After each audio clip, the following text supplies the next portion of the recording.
విష్ణు పురాణము క్షీరసాగర మదనం.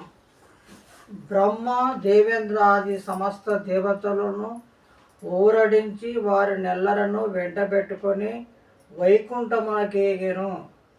వారలను చూచిన మహావిష్ణువు విశేషములడిగి భయపడవలదని చెప్పి వారికొక ఉపాయమును ఉపదేశించను. రాక్షసులతో స్నేహం చేసి వారి నెట్లైన ఒప్పించి క్షీర సముద్ర మదనమునకు కృషి చేయుడనెను. ఆ ప్రకారము సురాసురులొక్కటై మందర పర్వతమును కవ్వముగా వాసుకుని త్రాడుగా పాలసముద్రమును మదించసాగిరి.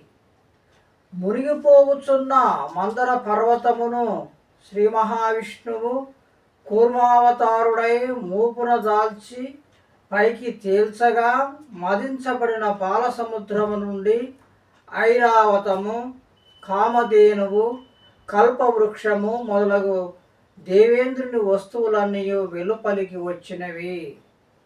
ఆ తదుపరి గరళము పుట్టగా పరమేశ్వరుడు త్రాగి కంఠమునందుంచుకొన్నందున గరళకంఠుడనబడుచున్నాడు. మిగిలిన విషమును పన్నగములు తమ కూరలయందుంచుకొనెను. ఆ తరువాత కడల నుండి లక్ష్మి అవతరించెను. ఆమెను మహావిష్ణువు స్వీకరించి ఉదరమున దాల్చెను. చంద్రుడు ఆవిర్భవించగా పరమేశ్వరుడు శిరస్సున ధరించెను.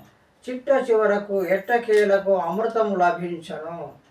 ఆ అమృతము దేవేంద్రుడు స్వాధీనపరచుకోబోవగా అసురులు కలహించిరి.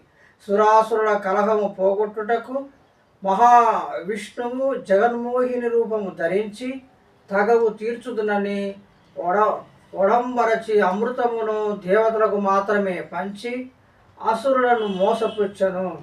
అమృత పానముచే చిరంజీవులై దేవతలు అసురులను పారద్రోలి తమ రాజ్యమును ఆక్రమించుకొనిరి.